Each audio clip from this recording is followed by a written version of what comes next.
As we commemorated Yom HaShoah yesterday, the day of Holocaust remembrance, there was a poem from Israeli lyricist Noam Horev that caught my eye. We'll start with an excerpt, the first half. Every Jew is born with an imaginary number on his hand that always goes with him throughout his life and along his death. Every Jew is born with a transparent train between his hands, which transports his tears and his laughter and the laughter of his children.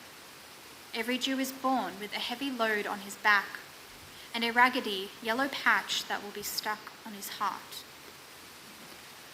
In this melding of tears and laughter, this combination of lived experience and inherited past, I reflected on the unique nature of Jewish history and Jewish memory. In his famous essay entitled Zachor, which means memory or to remember, Israeli historian Yosef Chaim Yerushalmi studies the nature of Jewish historical consciousness, examining this same question. He writes, although historic meaning has always greatly preoccupied Judaism across generations, for Jews, historiography, i.e. the detailed investigation of historical events, was at best an accessory to other studies, and for the most part played no role at all. Accordingly, while the memory of the past has always been central to the Jewish experience, its main preserver was not the historian. In other words, what becomes unique about Jewish history and memory is the notion that you cannot separate the two. In our tradition, perhaps what has been most compelling is the story part of the word history. Whilst fact certainly has a role to play, what has truly captivated the hearts and minds of Jews throughout the ages has not necessarily been the facts on the ground, but, as I often challenge my students to consider when they ask, for example, if the Torah really happened, those questions of what values have we learned? What rituals have we taken on? What connection do we feel to our family and our ancestors? Does the story become less sacred, less real, if it isn't proven archaeologically but exists in our bones nonetheless? History thus takes on a different definition, and its main preserver has become us, the people. We know this from Pesach, which we celebrated just over a week ago, just under 2 weeks ago, whichever way you look at it, when we read in our Haggadah the famous words, B'chol dor vador adam chayav lirot et atzmo ki'ilu hu yatsa mimitzrayim. In every generation, one must see themselves as if they too were also taken out of Egypt. Put differently, our history and our memory are not just things that took place long ago to other people. We were there too. They happened to us too.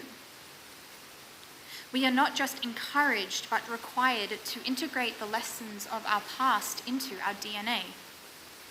We don't just read the Exodus story at the Seder, we reenact it and make it our own, taking it on for ourselves in our own time, through lifting up symbolic objects, through songs, and by asking questions. In her recent book, which I referred to earlier, written in the wake of October 7, entitled How Isn't It Going?, Rabbi Delphine Oveler of Paris recounts conversations with characters from her past and some from her present as she processes her thoughts and emotions. In a particularly moving chapter, it is the counsel of two of her grandparents that she seeks, as history and memory come crashing down around us once again. Both were Holocaust survivors. One, her grandfather, was saved by the French Republic with false papers, whose passion became the French language as his measure of debt to the nation for his education and indeed his life. The other, her grandmother, escaped to France from the Carpathian Mountains. Her trauma rendered her almost mute, and inquiries about her past were forbidden, lest they unleash an unspeakable pain. Rabbi Oveler dreams of her gramps, the perfectly assimilated Jew whose emotions were hermetically sealed. She tells of a note her grandfather wrote her after she said to him that she had read Elie Wiesel's Night.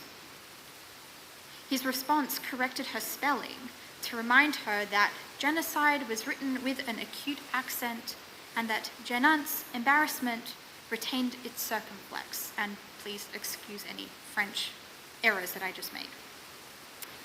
Rabbi Oveleur knew that this was her grandfather's way of, in her words, letting her know he loved her as much as he loved the French language.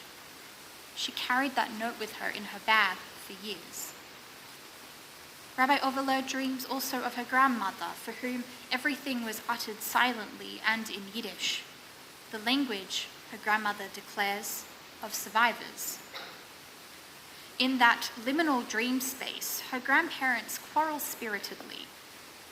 The grandfather argues the merits, the beauty of the French language, its long and rich tradition of literary giants, whilst the grandmother laments that it is not truly the language of those who seek answers and find them. That would be Yiddish. In that surreal state, Oveleur realizes the twist. Her grandparents would never have spoken to each other like that. In that surreal state, however, she realizes that they are sending her a message about our relationship to history and memory today.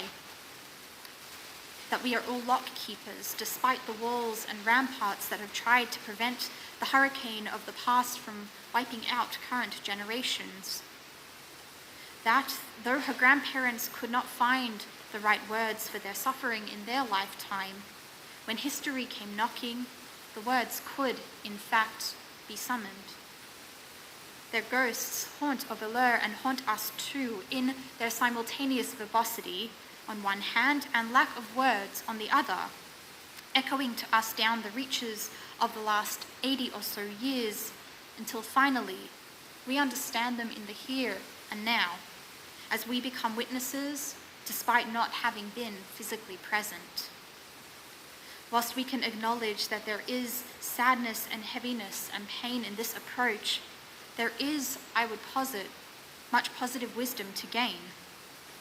When we see Jewish history and memory as immutable concepts and immutable parts of ourselves, we are better able to empathize. We can empathize better with our own people through a shared understanding that we have a collective past and a collective experience.